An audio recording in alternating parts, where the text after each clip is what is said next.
And we're back in, ladies and gents. Match 2 of the day and your tour guides through all of this lovely land of T2. It's Mox and I, yet again. VASTA Gaming versus the Ultimates coming up next. Mox, how are you feeling about this one? I mean, I think I'm probably less nervous than the two teams right now, Joe, because these games have not had the easiest run of trials, have they? No, both these guys are sitting at 0-3. This is a pride match. You know, the other one is risking going down just straight 0-5, and I'll promise you, that's not where you want to be. Neither of these guys are fighting to reach that end point where they reach Contenders. This is all about name. This is all about heart, and these guys are going to be going at it with everything they got. I promise you, this one matters as much, if not more than their first match did. But if you're the Ultimate, you're looking at that map pool and you're already feeling pretty confident because we got to see these guys in action a little bit earlier in the week, though. And both of us can vouch for just how filthy Monk Matter's Widow is when he has the right access to the right sidelines on Busan Sanctuary. That guy's kinda insane, but like only when his team lets him be. They ran the Widowmaker one time on Sanctuary. He killed everything. And I mean everything in his sights, died to a headshot. It was ridiculous. And then they just never ran it again. They forced onto the Ashe, and he did nothing. His team wasn't able to make enough room for him to do anything. He was getting punished on the flanks. The Widowmaker is such a comfort pick for him, and I want to see the Ultimates have the comfortability to allow him to do that. Even on maps where it's not meta or whatever, sometimes, dude, sometimes you're just that nutty. Well, we talk about the meta and how all of it is focused at the moment around Ultimate Economy. Widowmaker has never cared about Ultimate Economy. Widow players know that you win the fight the only way you need to, with a bullet straight through the head of a really key priority target figure on the other side, whether it's that Batiste, whether it's that Brigitte. If you manage to get one of the supports down a fight early, you've won. You don't have to worry about investing supercharges or Sigma Flux or anything like that. It's all just about buying yourself the space, the sightlines, the high ground to make you just that little bit more comfortable when it comes to lining up those shots. And so the Ultimates, I too share your hopes, though, that we're going to see more of that Widowmaker, that we're going to see the team really lean into that angle. And on the other side, VASTA Gaming, if you're going over to Busan, you have to be ready to split your team's focus. If there is going to be a Widowmaker on the other side, you've got to go against her to make sure your backline stays safe, while also keeping the front line out of your face. Yeah, and let's talk about what VASTA have to offer, though, right? Looking over on their side, Julo, Explorer, Edis, Sana, Abs, Crisis. This team is not something to throw something at. The Ultimates are definitely going to have some stiff competition. I mean, both of them do have the same record. Someone's got to break here, and it's bound to be a really even match. I think this is the one where we get to see that free mapper. We didn't get to see it in the first series, but fingers crossed, because more Overwatch is better Overwatch. That's how the saying always goes. And so I'm looking forward to seeing what exactly is going to happen, because obviously we know, we've seen these guys in action. We've seen what these players can do. It's all about how the teams decide to actually adapt. Whether or not the Ultimates try to keep forcing that Widowmaker onto the Ashe instead of going for the DPS, that's finding just a little bit more value, because it does take just a little bit more of an investment from the entire team to actually be able to set up, as opposed to the Ashe pick, where you can just have a little bit more of an ability to stand on your own 2 feet, so as to speak, right? When a Genji comes for your face, the Widowmaker has to run back to her team, has to have that vein of support instantly into her. The Ashe can just coach can the Genji away, survive, not pull healing resources away from that front line, allows your tanks to go just a little bit more aggressively. Well, we've come into the first map right now, and we're starting off on Sanctuary. This is where we saw Monk Mutta do Monk Mutta things.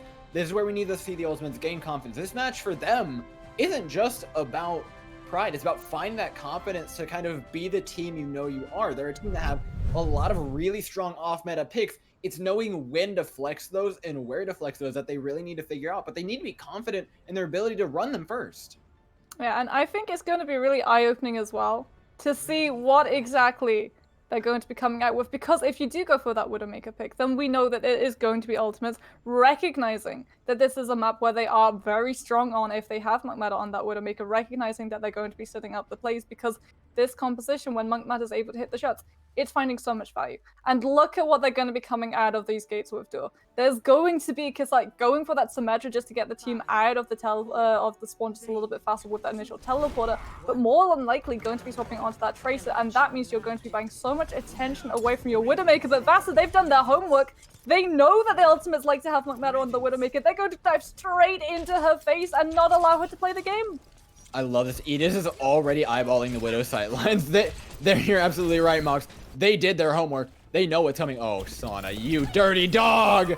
He's going straight for him. Monk Matter is not long for life right now. Just 1 bar of HP left on him. Come on, Sana, we've seen you do this before. There you go. Finish him right on off. Give you that 1-man advantage. Take away the win condition. Now the ultimate, their backline's free for the taking. You don't have to worry about that sideline. Sana can very freely farm this team. VASTA have been watching the ultimates play so much because they knew exactly where Monk Matter would be headed. And we can see immediately off the Widowmaker onto the top and going to go for that really high dive counter. But you can still see Kilo. The Torbjorn isn't quite set up. The turret's not there. Not being able to keep the dive off your backline, and everything about the ultimate's composition is just crumbling away into the ether right now, though. I can really appreciate this composition change, though. The Torbjorn's going to give them a lot of ways in. I mean, a lot of ways in, sure, but you're going to be aggressing into this dive. You have to be very careful about how you set your turret up. And it's not the dive that you need to be worrying about in this next fight. It is so close to that blade, and Abs on that Ana is going to be there with that nano boost. So much aggression coming out from that Genji with the ultimates not really having the tools to shut him down. They don't, but what they do have is a lot of time in their hands. VASTA are taking their sweet time going in, but here comes the blade nanoed up, trying to take him down, but it's Sun actually getting there before he can even breathe on them. Regardless, though, the ultimates are going to fall, and VASTA are putting on a fantastic showing right now.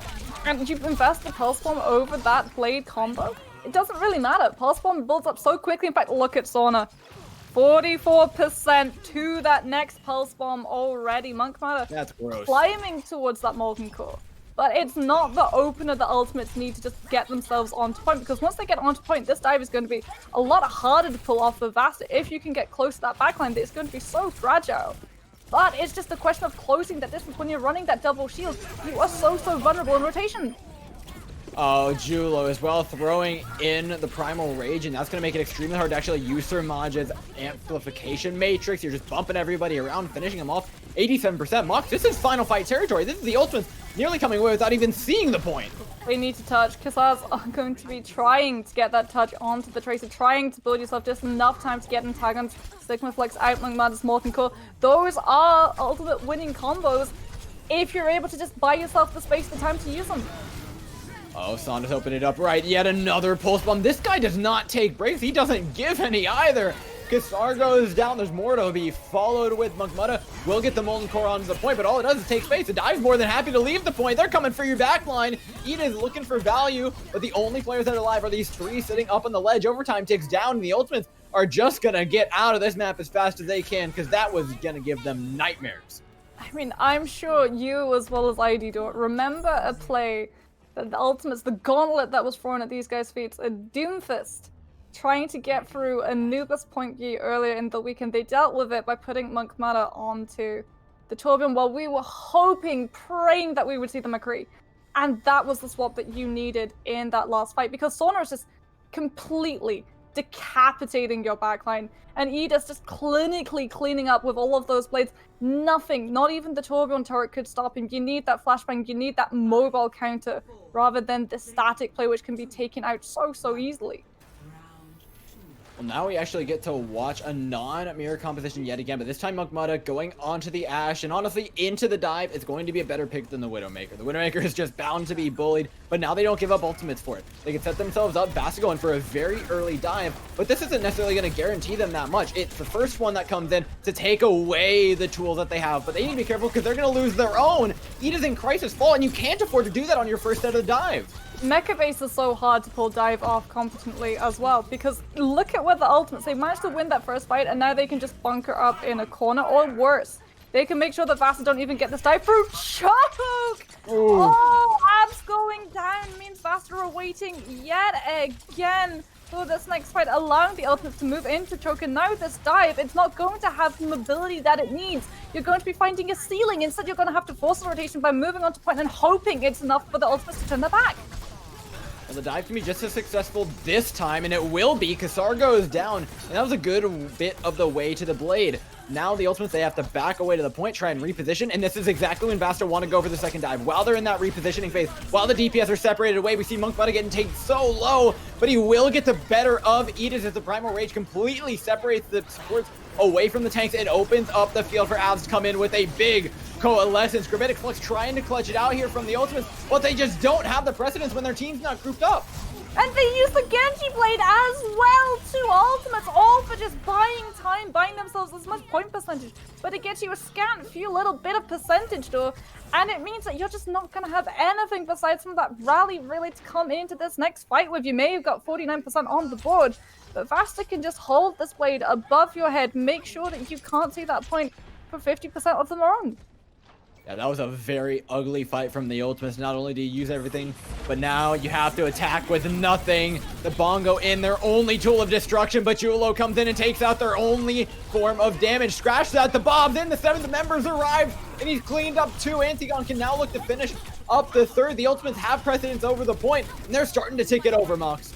Taking advantage of the fact that they were running into dive. If it had been double shielding, they would have had such a hard time actually clawing their way back onto the point, but dive is so fragile. When it falls apart fast. And Ultimate's able to get that flip just as quickly. Now Kassar going to be coming into this Pulse Bomb. And you can see there's not a lot of CC available for VASTA. It's all about delay tactics rather than actually dealing with it, so Pulse Bomb can be huge. Pulse Bomb could find some target, but Julo is going to do the exact same thing. This Winston has been heading up a lot of these dives, separating out players beautifully, and has found them another foothold into the fight. Now, VASTA on the low ground, though, the Ultimates have the angle they're looking for. All they need is that 1 kill to get themselves into the fight. Well, they've got to survive the Diva Bomb first. It doesn't manage to pick up anything, but it's the rest of VASTA's team that are coming alive in the kill feed, and the Ultimates will be pushed back yet. Again, Kassar's still holding on to this Pulse Bomb, and like we said, it should be huge, right? The only way that it goes away is if Explorer is able to get the defense matrix through. If you can land it onto Crisis, even better. If you can land it onto Abs, as soon as that Mario pops Coalescence, you become such a juicy target. If you can't use that Fade ability, you're stuck taking all of the damage. While the Pulse Bomb can be strong, it's also their only way in, though. Kassar needs to connect with this if they want an opening, but all it does is find a fat load of invulnerability field. Meanwhile, nothing is invulnerable to Edis. His blade picks up 3 for VASTA, who have looked incredibly strong on this dive. The Ultimates, they're not running CC themselves aside from Chalky Milk on this Brigida, and so as soon as Edis sees out that shield bash, he can just come in and he gets free reign of the house, and when you're in that choke, it is perfectly sized, perfectly placed for the Genji to just come through and cut through teams like absolute butter. Kassar's got another Pulse Bomb though. He's able to do so much. It's not the ultimate that's been finding the value on this Tracer, it's just the sheer power you have to displace VASTA. But it's going to be so hard, especially look where Yulo is waiting for them with the Primal. Oh, and Julo's done it once before. See if he can do it again. Pick up 2, maybe even 3 members of this team. He needs to separate away a couple, but he's taking so much damage and gets taken down even through that. This is the opening that the Ultimates need. The Sound Barrier is going to be used to try and prolong things here for VASTA, but they're lacking big time with that dive, with the leader, with the Winston no longer being with them. They cannot afford to recontest this point. And they're going to have to try and touch because it's that overtime wick door. And VASTA, they've got nothing, no strings to that bow whatsoever. The Ultimate's in full control of this fight. They've got the Pulse Bomb, they have the self-destruct. Sana has to be able to connect with this, but it doesn't find anything as the self-destruct comes up and over. Julo managing to avoid it, but the rest of their teammates slowly falling one by one. Yes, the dive is good for the stagger, but it's not too great at winning this sloppy fight. But you managed to get the Batista out of the way, and Julo's able to knock him on command. Slowly but surely, VASTA coming back in with a chance. They've got one. Julo has to continue to do what he's been doing the entire game and clutch out on this hamster. 3 versus 2 now. It's only the tanks from the Ultimates left. The binds drop onto the point. Antigon finds a massive pick though onto Julo, and now with the Bongo on the point, they can start to try and flip that point over. Edis with 2! Straight through Kassar and Antigon. That's the opening they needed. The point flipped. Overtime's gonna begin to take over, but it won't even get a touch through. Monkbutta can't get there, and VASTA clutch it out to take 2-0 on Busan. It all starts, it all falls into place and out of it for VASTA when that Coalescence is able to get Simmerjet. As soon as that Batista's gone, Immortality Field is gone, the main brunt of healing is gone as well. And we saw Henningsen was forced back against the wall to drop Supercharger when he's alone. And he's just trying to shield dance his way out of death into the next map of Downtown. But they're just not able to because they don't have that sustain, the support, the cushion to fall back onto. And VASTA clinch it out by the skin of their teeth. And VASTA, the dive has looked incredibly solid. I think a lot of that comes down to Julo. Julo and Edis have been leading the charge time and time and time again. I did not see a leap I didn't like. I did not see a swift strike I did not like. Many of them ended in kills. They were perfectly positioned. Very often were they just getting in, getting value, not dying, and getting out. I think the only mistake I saw from Julo was going down with the Primal Rage, but outside of that, it was some extremely solid dive from them. And this is something you can carry through into this next map, because Route 66, we talk about it. Dive can be very strong on this map, can immediately lock you up that high ground, lock you up that first fight, but you have to be able to coordinate it. Better yet, you have to be able to work around a team that tries to counter it. And something we're not really seeing coming out from the ultimates is the counter. They're just trying to delay the problems, they're trying to just avoid them until they go away on their own. And that can work if it's one Tracer, one stray DPS who's sometimes being a little bit of a problem, but not always getting a pick. Not when it's an entire team. Whew. The Ultimates, they're in a rough spot though, right? We gave them pretty much 1, maybe 2 win conditions coming into this match. Monk Mudda being one of those. You need that DPS star to pop off, but it just hasn't been there because VASTA have so beautifully read. They knew coming into this matchup. I mean, we all saw exactly where Edis was looking the second they rolled up on Sanctuary. The Widow was in a world of hurt. Now you're coming in. Now, too, I'm the Ultimates. I'm wondering, what the hell am I even doing? How can they fix this? I mean, honestly, you've just got to put counters in. We talk about it. If there's one thing that sends a dive screeching to any sort of stop, it's the Mei. And she works so well because she has that primary fire, she has that CEC. As soon as the dive comes in, a dive is pretty much dead if they're not able to coordinate an exit strategy fast enough. But it's going to be, well, just waiting, seeing what Monk Mudda is going to be locking in with. Kasar's going to be onto the Genji, so you will have just a little bit more pressure. At least when it comes to drawing out ultimates and utility. I mean, like, the Tracer only has that pressure when Pulse Bomb's available. That's the only time we'll see Batiste try to put Immortality Field in when a Tracer comes calling. When a Genji comes through, you put Immortality Field in after a couple of seconds being locked in a room with them. Oh, so Just ignore that. You know that didn't happen. Sonic's been doing such a good job so far. I thought he was actually going to wait for the grapple cooldown to come back up and go for again. But he's just going to swap back off. And this should be over to the Tracer. Yeah, we saw it do fantastically earlier on. And now VASTA looking to roll with it yet again on the attack. Julo comes in. The dive successful. Kasar falls early. And with that, the rest of VASTA should fall by the wayside. Explorer follows up in this dive composition. You wanted counters, and I am not seeing them, Moxie. Oh, it's the pincer. It's the pincer dive. One goes for tunnel, the rest of the team goes for the front line. You meet in the middle in a massive big old death sandwich. Explorer's gonna fall off the map, but it feels like that's just to get your mech back into this next fight, and you don't even really need it. Edis is so close to that blade, being able to do so much damage because Kasar was the one to go down first. The Ultimates don't have that blade, don't have that recontest power on their side just yet. But they do have those double shield in a nice setup. They don't have any players missing this time.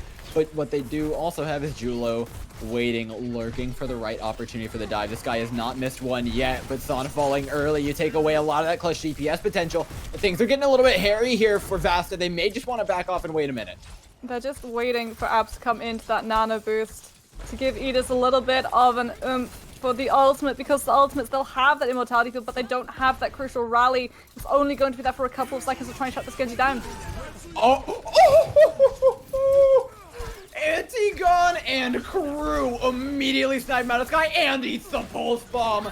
Insult to injury here. What a beautiful play by the Ultimates off tank, comboing not only one, but both of the DPS down. This fight is done and over, and it is down to one man. And along with it is VASTA's ultimate economy. They put in everything to everything that they had available to them. And Antigone, what a play from that Sigma, able to keep the ultimates in this fight, able to keep them in control, not just of A, but now the high ground as well. So the dive has got to go for that really long setup. You can't collapse in on the front line, you can't go for the pincer play because they're not on the low ground, they're just going to poke away from you when you come close. Well, they've gotten very close, and that poke is beginning to come through, as well as a nice halt on to 3, putting Julo extremely low. You can put in the Bob to continue the pressure afterwards. Abs will put the sleep in, bomb over, doesn't connect onto anything. The ultimates are moving as such a solid group right now, playing this double shield damn near perfectly, Mox. They managed to get Crisis out, so the dive loses a massive amount of resources. You don't have that aggression, you don't have those armor packs. Instead, you've just got to hope that you're going to be able to just keep buying the time, keep building up to those ultimates. You do actually see Abs invest that nano boost. That's one that you really want back, especially considering the fact that they're running that Winston. You could have put the nano onto the Winston, sent him onto the high ground. That is all the deterrent a team needs, especially if it's that double shielding, to just immediately eject themselves from that space. And now Edis, he's going to have to come in as well, this domino effect with this dry blade. The play that you can go for Regilo pops Primal and tries to juggle everyone on the side of ultimates out of this immortality field, but that is going to take quite a while to set up, and Joe Winston is going to be so very exposed because you can see Kasai, he's just waiting with a blade of his own. I'm watching the pulse bomb as well from Sana though, and getting onto the high ground is actually the hard part here for the Tracer. The stick goes through, but he gets taken down by Monk Mutta early on in the fight. Now Monk Mutta, so many resources have been put into him that the Gravitic Flux is just going to go onto the back line. Abs falls down, nice armor pack to keep them alive, but this Ana not long for life. In the meantime though, Kassar is taking down your tanks one by one since they no longer have an Ana. And Vasta no longer have any sort of play to set Edis up with this blade, and we know it's overtime. You don't even get to use it right now. The ultimates, they're going to be able to full hold. They just have Field of Explorer on this hand. And we've seen them do it before, actually unsuccessfully. Last time we saw the stagger come through, it was Vasta taking it at the end of the day, but the ultimates, they've got this double shield figured out. I am convinced of it. The movement, the rotations, everything was perfect from them there, how they dealt with the dive. Now Vasta, I think the onus is on them. They need to turn this around. They need to show us either a different look or a different composition, because that needs to be an extremely short hold. And you and I saw this earlier on in the week. We saw a full hold on Route 66 into the fuller hold to beat them, but that is an extremely high bar to reach for Vasta to try and get the win. 32 heroes in Overwatch. You can have your absolute pick of the lot, and we only really got to see 6 heroes coming out from Vasta. And again, and again, and again, they go for this play. They try to set Edis to come in with this massive big old blade that immediately wins you that fight, wins you point A on itself. But it takes so long to set up. The blade itself doesn't take long to build up with the amount of damage again you can output right about now. But you don't want to just come in with that blade when you're going into that double shielding. You need to burn out a lot of utility from the other side, and that means investing a Primal, investing in Nano, investing all of these ultimates. So when the blade falls through, you don't just lose one ultimate, you lose so many, and you just can't quite recover when it comes to that long haul of ultimate attrition. Well, Vasta, you've got a lot on your board. You have the ultimates at game point. That is the one thing you have going for you right now in this composition. Again, is looking to not give them any space. It's the same as what we saw in the previous match, actually, going for the full hold. It got too aggressive last time. This time the wall just goes straight on the spawn. They have a good bit of space to work with. Monk Butter dropped extremely low. Immortality field forced out. Jula with the charge catches everybody. And the Reinhardt gets a ton of value. Now, though, is the true test, Mox, when they know what's going on. When you just get out. Honestly, you've managed to just charge up Yulo before the shatter. Abs is going to be close to that coalescence. You're winning the ultimate duel, but right now you can get punched so easily, and we know the payload, it does not have to move far through A. If you lose this fight, you have one other fight afterwards. Oh, they're getting aggressive again. They actually have a really good position. Immortality field's been forced out. The Orisa under so much pressure, but Kassar being forced back. That ultimate advantage that you mentioned is coming in, but it's having to be used for a heals because the dash line's being dove. Antigone, though, goes down. No off tank now to peel away that Reinhardt. No accretion. There is nothing in Jula's way. All he has to do is just get around this application matrix. He's just going to go straight on through with the fire strike. The ultimate should have just kept a hold of that amplification matrix. What you need to do is just bank up ultimates, cash out them in one massive big fight, because Vasta are forced, if they want to have this really aggressive hold, to put in ultimates of their own to win this fight in their favor. And Kassar, he's going to use that aggressive ultimate just like you wanted him to, and he's found the value with it, just enough to crack open the spawn. 2:42 on the clock, and they don't have that far to go. But VASTA have the win condition. They've got Sona with this Blizzard. The one thing you have to worry about is the Sigma. Kinetic Grasp. If Antigen, he was able to eat the Pulse Bomb the first time around, if he's able to eat the Blizzard, that's absolutely huge for the ultimate. Because VASTA's next fight all hinges on that ultimate being able to connect with the ground. Aegis is going to have that Death Blossom. You can come through with the follow-up. You just have to be able to get the CC locked up in place first. VASTA have already gained a ton of space, so they're not going to have to deal with that CC if they can just close this gap, though. The ultimate's using the high ground perfectly right now to avoid any of that. Monk Mud as Bob, though, takes down Crisis early. Another one down onto Julo and Mox. I can feel it. I can feel the map 3 coming along. The Lucia gets taken down before he can Sound Barrier, and now VASTA are forced into the position where they don't have the sustain, where they have to use those ultimates in that panic frenzy. And it's going to be a panic frenzy if any of them are even going to be able to contest this payload. I mean, they'll try their damnedest. Julo's in on the ball. It did a ton of work in the previous, but absolutely not. Nope, the ultimates come in, and they're giving us a real show right now. 1-1, the ultimates in VASTA. We're going to map 3, and I think this has been an extremely good series so far. We've seen both of the teams adapt. This is them playing at their top level. This is both of them being forced into places they're uncomfortable and having to figure it out, and they absolutely have. Yeah, but VASTA was so strong on that dive. And now we're headed off onto that map 3, which will be Anubis. We know how strong dive can be on that map. We know how much the ultimates struggle to deal with it on Lijiang. So it's not on Lijiang, on Busan. So it's going to be a matter of which the ultimates is going to actually show up to this third map. Is it going to be the team that struggled so hard to deal with it that first time around, or is it going to be the team that had it all figured out the second time around, when they were able to deal with the Genji, when they were able to deal with the Winston? Because Anubis is a lot more punishing. As soon as you slip away from that high ground, you lose that presence on the point, you lose the ability to shut out the other team, and they will yank it from you, and they will use it to snowball their way onto point B.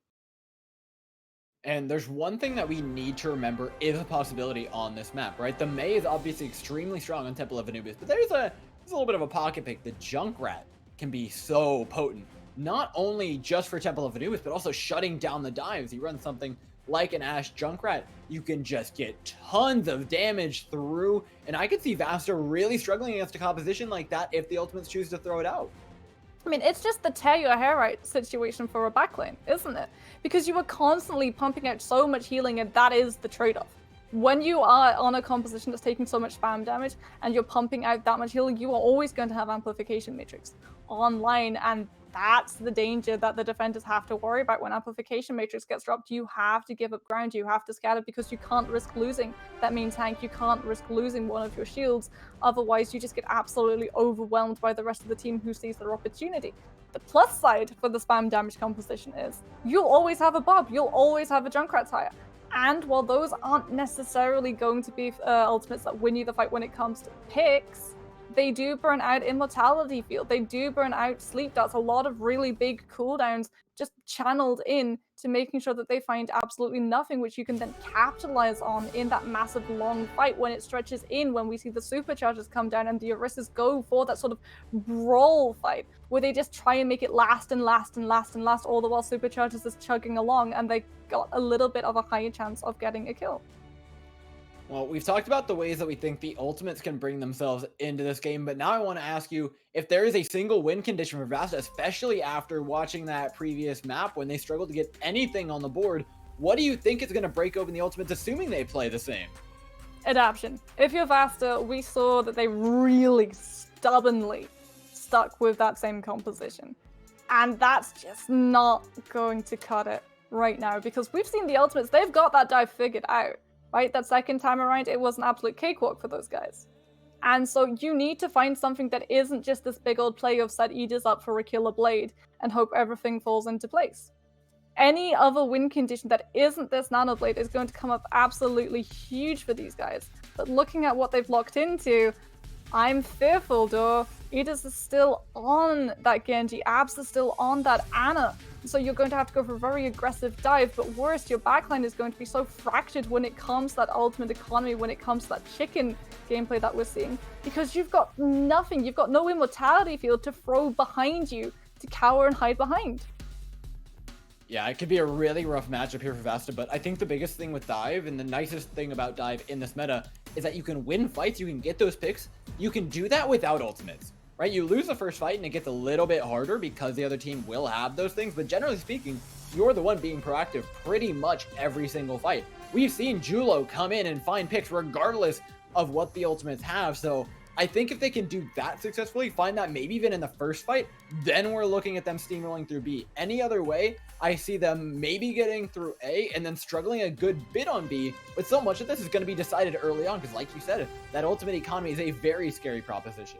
I mean, it's the defense as well. They're in the green. We're already seeing the ultimate's going to be on the attacking side, and defensive dive is a lot harder to pull off. You need, honestly, to have that Batiste when you go for that defensive dive, because your backline is just going to be so constantly exposed. Every single time with the front line, your tanks, they're all going to be going for those picks. They're going to be knee-deep in the enemy's composition.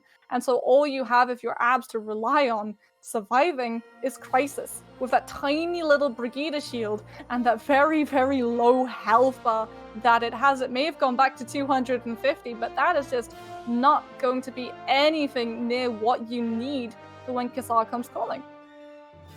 And Kassar will come calling alongside Monk Mutta. They can run all sorts of things. We know this team has some very strong DPS players that will go for that backline. We've seen the Ana struggle time and time again, but if they believe in their dive, then they better believe in it wholeheartedly, because it's the only thing they have to stop the ultimates from coming in. But remember, the ultimates, they're going to be coming in from that attacking side, and Monk Matt is already on to the McCree, already making sure this dive is going to have such a hard time getting through that flashbang. Yeah, it's an early dive, and it's what you expect, right? They're gonna back off. You go for this initial choke point to get a good bit of ultimate charge. Look at this Winston. Julo already at 40% to that primal. And on this second dive, he has to get primal before he goes down. Otherwise, Vasta's composition can and will absolutely crumble to the damage of the ultimates. And Abs is a little bit too far away from that nano as well, so the dive forced out. The ultimate's already on that high ground prime position for the attackers. Now this gets dicey. They can't cower in these rooms forever. They cannot just give away this time. One of their players is bound to get picked off. Explorer drops extremely low. Julo coming to peel for him, but it's Sana on the other end of the field getting picked off, and that is not what you want to be seeing right now. The Ultimates having a leisurely stroll through point A as VASTA effectively just sights on the side of the road. You had to nano Eaters and hope that he's able to get the kills, hope that he's able to burn up towards this blade, and hope that it's enough to keep the ultimates away. He could! Finds the first, finds the second! Right when they need him, VASTA come a big Edith off the back of the nano, gets the blade up, and holds the point without giving up a single tick marks. But the ultimates kept a hold of a lot. Other than that amplification matrix, they've got a blade. Edith's doing such a good job, though, of being able to get in, quickly pick Chucky Milk up, forcing the ultimates to wait for that off support to come through, allowing VASTA the time to set up for this next dive. Explorer to come back in on that mech. Crisis has got the rally as well, so you have to be very careful about the timing when you pop it. You know the ultimates are going to be trying encroaching with that super charger, but you can't pop rally until Antigons use that Sigma Flex, otherwise it will be gone. Yeah, now without an immortality field, there's not much to save them when they get up here, and they don't necessarily have all that much time, right? They're coming in, the immortality field's already been burned, but your timer's getting that low. There's only 2 minutes on the clock for them, but they have a ton of ultimates. Starting off with a rally is definitely the right move for them here. Just get yourself on point so you can reposition and reset up that double shield bunker. Collapse on a Crisis is a beautiful move. Now Monk Mutta is just buying time with that Deadeye. They're using a lot of ultimates to get in here, and now I'm actually a little bit concerned about their B push, Moxie. I mean, they'll have time, though, and so much it's going to be coming in with this amplification matrix. Honestly, you just drop that in main, and you allow everyone to cluster around it and shoot through it. And you should be immediately boosting Monk Mana all the way up to 50%, even 60% if you're able to hit the shots. And Antigon's actually going to go onto the Diva, so you can defense matrix behind the entire team, make sure that no one gets taken out when they try to go for those ult charges. Because VASTA are coming in with a bomb, with a blade. You know if you're the ultimates, you just want to eco push. Try and build up ultimates of your own, when you're draining at the same time the ultimates from the enemy side. Yeah, and there's gonna be an early blade here from Edith, and I love that they don't nano to say, hold on to just enough ultimates. And yeah, it was a dry push from the ultimates, but I don't think they got what they came for either. They definitely did not, because you didn't have the time. As soon as Aegis comes through, you're all just gone. And so the time spent walking up main, the time spent trying to get everyone into position, completely wasted. But if you're Aegis, your blade's gone now. You can't hold that over. What you do have is Explorer's Bomb, and Henningsen's got a shield. It's only one shield, and it's on a cooldown. So if Explorer's able to count the clock, he should be able to come up huge. Explorer waiting for the right opportunity to put this in. It could just be a matter of staggering. It could just be a matter of holding. But right now, VASTA have so many ultimates that it doesn't matter what the ultimates want to do. They have something to counter it. The Primal Rage now shoves everybody into the Mega Room, and that alone is going to be enough to end it. And the ultimates invested amplification matrix. So Majet's actually going to go on to the Ana, just that you're going to have a little bit of a sleep dart, a little bit of that anti-nade as well, because that's another reason why Antigon's actually gone over to that pick, to try to eat the anti-nades that are coming out from Abs, which have been absolutely huge. As soon as that dive sees the team getting purple, they just jump. They sense that moment where they're just so weak, so vulnerable, and they go straight for it like a Labrador just scenting a steak. And we've kind of come full circle here, Mox. We've got the blade back up from Aegis. The ultimates have very little to counter. The Deadeye might be able to do something, might be able to send him into a panic, but the self-destruct is going to send him packing right on back through that choke point. Now Aegis has more openings to come on in, but Kassar with the pulse bomb is going to beat him to the punch. Now the blade in, but immediately the halt to counter. All of his teammates now gone. The point beginning to take the way of the ultimates, and they found the opening they need. They have the ultimates to close this one out. They've got the Deadeye. They have the self-destruct. They have all the sustain they could ever ask for, and they've almost got 3 ticks for it. And VASTA, they've swapped off the shield. They don't have anything to hide behind for that Deadeye, for this Diva Bomb. Oh, Monk, you're going down. Bud drops low, but kept alive by the rest of his team. That third point bound to be had here. 1:52 on the clock, and they're feeling very good about that push. It got really dicey there for a second from the ultimates, but at the end of the day, you were absolutely right. What you said after point A, they're able to just charge up the ultimates and then come in with plenty of them. And I mean, if you're the ultimates, you're feeling even more comfortable because your win condition for this team was that you went around the cycle first, that you were able to pin 2 points up on the board, because where VASTA struggled in those last maps, in those last engagements, was actually getting in, getting close enough, getting that position to just be able to stay in those spaces with this dive composition. Their attack is going to be so fragile, especially if they go for that dive play that we've been seeing really stubbornly coming out from these guys. So if you're the ultimates, you're feeling comfortable. You know that you were able to hold off that Genji with that nano blade on Route 66 when you were defending. And you know that you can do the exact same thing here, because look at what they're doing. This is Genji counter squad calling in right here. Monk Mada onto that Ashe, so if the Genji comes closer, even the Winston, you can just coach gun him away. All the while, Kassar's turret is just slowly but surely chipping away at their health bars when they're in the air, making sure that they can't go for a swimmer jet, can't burn that Batiste out of his immortality field too early on. And now looking at VASTA's side, this is something when the last time that we actually got to see them on this map, they did the exact same thing. Sauna on the Widowmaker, you're going to see him come out of spawn, the dive comes in, and Sauna waits all in main until the dive has completely gone by, and then tries to take an off angle and find a pick. Did not do so successfully last time, and you know what? Just off that, I don't think they want to run it again. You have to be very careful though, because it's not Sauna that has to find value. First, what they have to do is deal with Kassar, because look at what the turret's placed. It's away from that double shield, and when the dive comes through, you can't just turn around and shoot it. No, the ultimates have a lot of tools to deal with it though, and it's just a matter of setup right now for VASTA. Make sure your setup is good, make sure you're not just going to lose immediately. The coach gun sends a Winston packing. Explorer now in a world of hurt. Eat is the first one to fall, and as much as you may have gotten up there, you've also found a world of hurt. Monk Mada is the one though that is just putting so much pain into VASTA's composition right now. Spamming damage in. 46% gets the Explorer out of the win. Kassar's turret back up on that rooftop, making it so hard for VASTA to successfully get this dive going on through, because you're going to be behind that double shield. You've got Abs who can't shoot through the Orisa, can't shoot through the Sigma shields, which means the dive has to be able to get that pick, has to be doing it immediately, and then getting out to get back to your support, staying alive. Well, they're riding the struggle bus, but they want to get off early before it takes them all the way home here. The ultimates have stopped this again. The immortality field, though, being out is a major tool gone. VASTA can now back up, regroup, and try and go for that dive again, but half the team's going forward while half pulls back, and the ultimates are going to take this time to back off, wait for the re-engage with their amplification matrix, and allow Kassar to just take people down one by one. Keep an eye on that Torbjorn as well. He's got Molten Core. He's not going to invest. It doesn't even have to, because VASTA have been pushed back. And there's someone behind enemy lines. Oh, Sauna. Think small, my friend. Think small forwards or fast forwards. Just try and get out. Reset as quickly as you can. Because what you're doing is denying the dive the chance to come in for this next fight properly. What you've done is buy Kassar the time to get this Molten Core online. So even when Edis comes on with this blade, you just hurt. You play the floor as lava. And there's absolutely nothing the Genji can do. He won't be able to walk over it.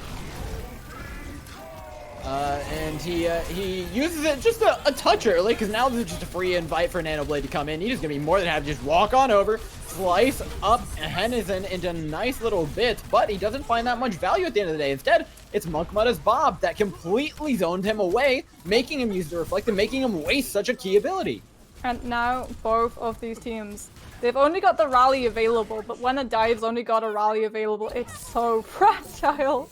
Because you don't have the ultimates, you don't have that win condition. It takes time to get the picks, it takes time to chip away at these health bars. Whereas you look at the ultimates and you've got that Tourbillon, you've got that Tracer, that Batiste, so much power, so much sustainability with that immortality field on your side that the dive just does not have. And Aegis is actually onto the Sombra, going to be trying to hack some Majed. It's going to be extremely hard to let that one go through with all of the peel that's available for the backline.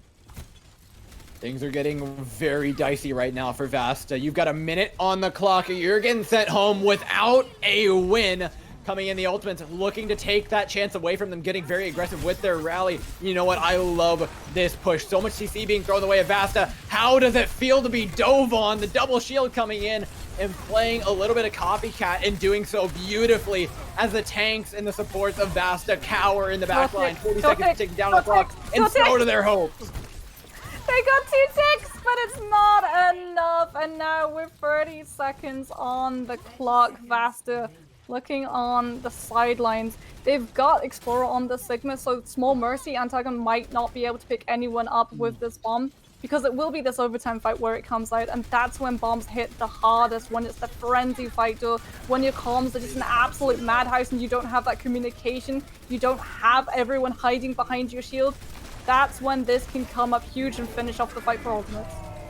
3 seconds on the clock. Are they even gonna get a touch it? Julo, you gotta go fast, man. Oh my god, that was close. Now the Tracer has to get in for the follow-up. Sauna is going to be the real way into this fight. That pulse bomb is the only thing that can clutch it out. Lands down on an Antigon, but they're healed up just enough, and the Immortality Field will save their life. They're managing to get a couple members in to work on self-destruct. Over won't find much of anything from the Ultimates. We're slowly getting separated. Vasta, they're pulling back. It's like it's map 1 all over again. The Ultimates, they're gonna have PTSD after this one. It's the same exact thing, the same exact way they lost. Vasta have come in and they're taking the point. And now they can go forward onto point B, because Yulo is going to have the snowball potential, right? He's got those Hammond mines, you can just roll on over, drop it all through. That buys you time to set Edis up for the duplication of all duplications. And you can do it for the rally onto Chocomilk, you can do it onto Henningsen, so you've got that supercharger to give all of your team that extra kick and allow someone to pull up to this pulse bomb. There's real potential that we see Vasta walking away with 2 points in Anubis. Absolutely, Jules coming in with the mines as well. A duplication onto the Sigma. ES drops extremely low though. You want to be at full health when you go for that Gravitic Flux. And trying to get it up on time is already a bit of a problem in and of itself. 95%, 97. Here it is. Catches just 2 members, but a great accretion from Antigon. Stops it right in its tracks. Vasta, though, deciding now is the time to drive. Explorer comes in and hits an accretion of his own. Monkmudda takes Edis out of the sky. Monkmudda, he's doing what he does best. 1, 2, 3. Down go Vasta. 2 on the clock. And they were feeling solid about that push, but they're feeling a little bit more unsure right now. Oh, they are still going to try and go for a little bit of a contest, but there we go. Sona and Yulo both falling, and Vasta pushed back yet again. Ultimate's going to be having some really nice ultimates to work with as well. You've got Monkmudda with that Deadeye. You don't necessarily need to use it for zoning, because Yulo is going to be there on the Hammond, constantly harassing, constantly without a shield to hide behind away from that Sigma. You can get a really juicy early pick to immediately swing the fight in your favor with that ability alone. The really dangerous push. Kassar, though, the pulse bomb doesn't find much of anything. However, the mines come in and completely separate away Antigon. He is far, far from home and should be getting punished for that one shortly. He just finishes him off. In the meantime, it's Sauna farming your backline with Julo. The Ultimates, they've been picked apart. This double shield barely even looking like one at this point. Henningsen doing a little dance to try and stay alive, but Vasta, they've given themselves an opening with 1 minute on the clock. They're looking to take B. They just have to take care of these staggers, Mox. The Sagas are going to be coming through though. Monk Matter onto the Mei. You're just going to be able to wall yourself up in a corner. Keep this point in your favor for just a little bit longer, but VASTA, they've got the manpower, they've got the ultimate. Pretty soon Explorer's going to be coming into that Sigma Flux, and there is nothing that Lucio can do if he gets picked up into the air and plonks upon that ground. 48 seconds on the clock, and remember, they do not want to stagger all the way into overtime here. Explorer needs to end this. The Gravitic Flux lands. The kills are finally coming through, but the Wrecking Ball is still alive. Henningsen goes down, but they're doing such a good job of staggering the ultimates, waiting patiently. Now the Doomfist. This gives them away in this fight. You can take down one member at a time. Use this rally to buy at least a little bit more to get the Lucio in before anything happens. Dragon Blade used. Will it catch out Majid? Yes, just barely, but Henningsen's coming in. How long can the ultimates do this for? Well, pretty much just about then.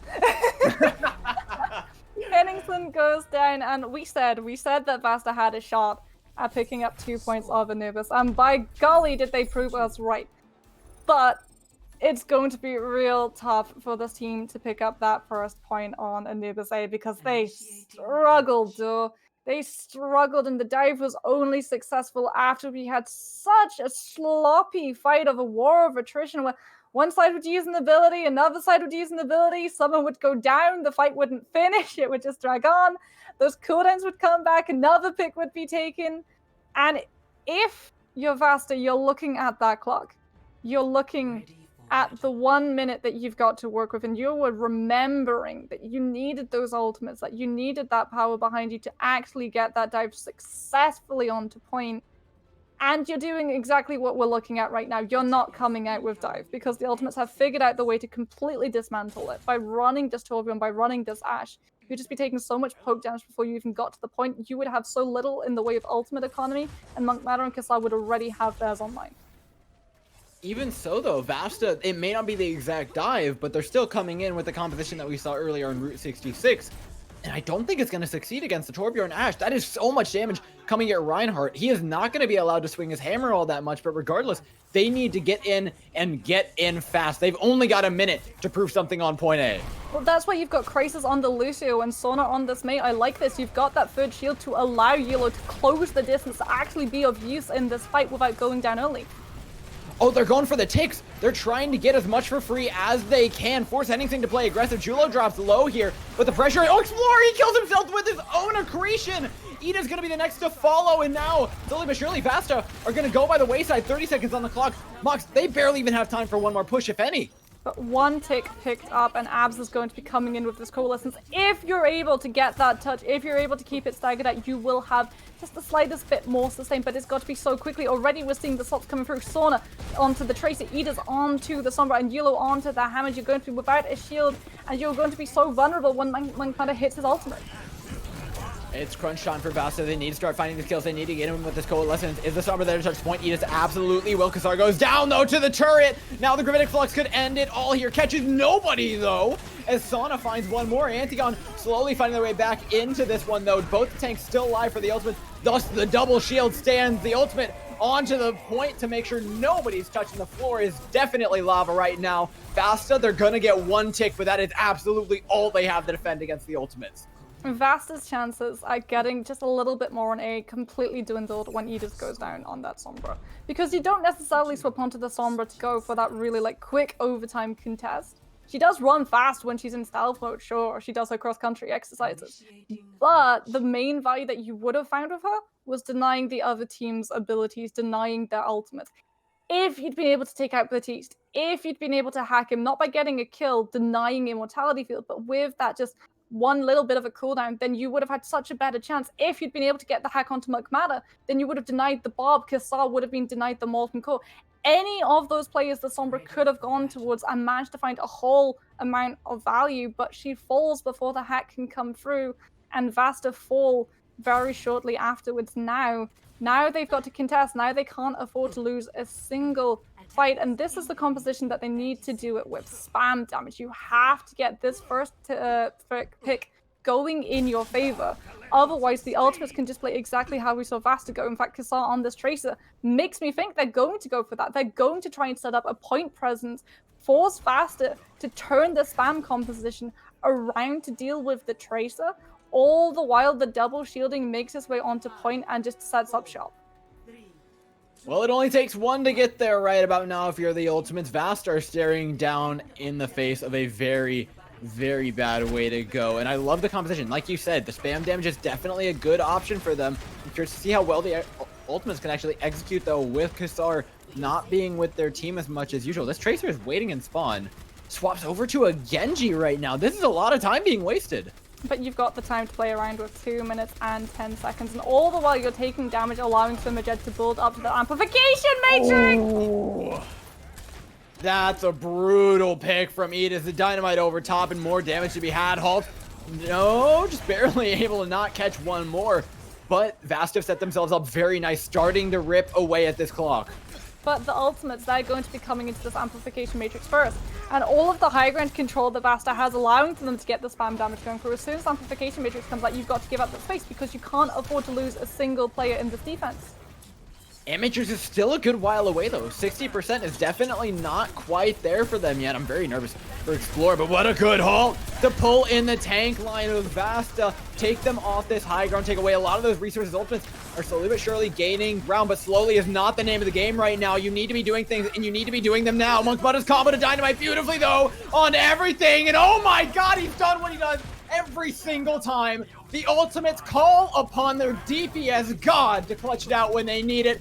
One tick over, and that's it. The Ultimates end the series 2-1. Okay, not to take away from the fact that Monk Matter was an absolute god at hitting those shots, but the Ultimates, the way that they approached that fight was a pure spark of genius.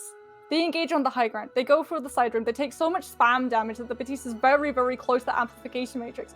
And what did they do? They don't go for the point, no. They bait VASTA into coming to them. And you don't have that Lucio, so when that amplification matrix comes down, there's no disengagement tool, and they can't get to the low ground because they're stuck on the high ground, so open, so vulnerable, taking all of the damage. They lose the Batiste as well, so Immortality Field's completely gone, and all of the damage coming through that window, it's permanent. I mean, what a good series to end the day, though. VASTA and the Ultimates came out. I think VASTA, even in that final match, we saw them struggle on map 2. Map 3, they came out. That was a much better showing. Their roll from point A into point B was amazing. Their ability and their ultimate economy was significantly better than it was in previous maps. The Ultimates, their adaptation was fantastic. I love the Torbjorn. I love Monk Butta's Ashe. I love running the Ashe and the Torbjorn. You get so much damage out of it. And this, I think, this is what we wanted from this match. Both of these teams are out. They're done. They were playing for pride, and while the Ultimates came away with the win, and very clearly that, I think VASTA, they made a really solid name for themselves today. I mean, we saw how strong they were in the opening maps when they ran that dive, and we saw that the Ultimates struggled really to deal with that for quite a long time. And so VASTA are a very strong team in their own right.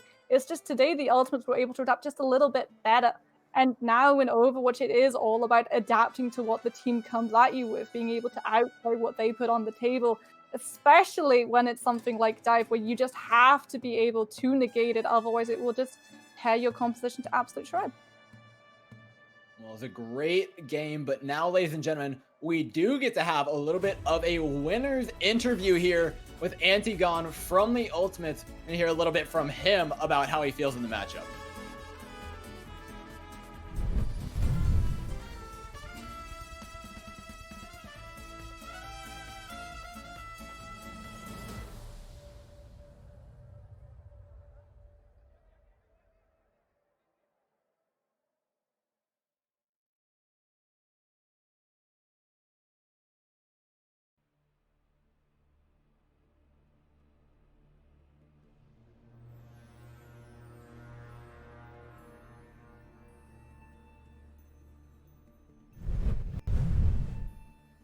All right, and we're back, ladies and gents. We've got Antigon with us. Antigon, I want to ask you first. That was a hard-fought series. How's your blood pressure right now? I'm a bit nervous. I mean, not nervous, but I'm excited as well. It was a good game. Very good game. Definitely. It was a fantastic game, and you guys came out with a number of adaptations during that match, including the Torbjorn, the Ashe.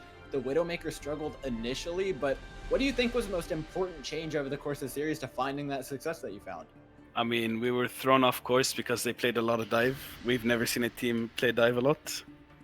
When we weren't sure, like we were getting value out of Ashe, but we tried to get Creed, we tried to go Widow in the beginning, but then we just stuck to our what we practiced, which is Genji Ash, and it worked. So yeah. Quick New question. links. We saw that VASTA had very obviously watched a couple of your VODs back because they knew exactly how you wanted to play Monk Meta on that Widow on the first map of Busan. Did you do anything very specific to prepare against your matchup on VASTA, or was it just the usual scrims? Well, we just we didn't really want to go into their playstyle, so we didn't really we just played our own thing, you know. They could watch our VODs and everything, but we still played like we always play. So we didn't really change anything, even though we could have known that they watched our VODs or anything. We just played like we play. That's actually, I love the mindset. You're forcing them to play at your tempo, and they couldn't keep up. That second and third match, you guys just took such a strong hold on the game, able to keep it at a death grip. Now, is there any one player on the team that you really want to hand it to, that you want to give some serious credit to, or anybody at home that you want to shout out? I'd say Henningsen. He got some nasty pulls, and he kept the team in a good mindset. He deserves a lot more credit than he gets. I mean, it's not easy. In-game leading, especially as main tank, keeping your head in it, especially in that long of a series, right? You're going the full distance, full on. Props to Henningsen, and props to you, man. You played some seriously good Overwatch. Thank you so much, though, for popping in for a quick little interview. Yeah, thank you for having me. All right, man. Take it easy and enjoy your victory. Ladies and gentlemen, though, as for us, that is all that we have for EMEA Contenders Trials for the day. Make sure, though, to tune in tomorrow. Make sure to support Tier 2. Same time, same exact place. You'll be catching all the action here on Monkey Bubble, and you won't want to miss a bit of it. From Moxie and I, though, thank you so much for watching, and have a great day.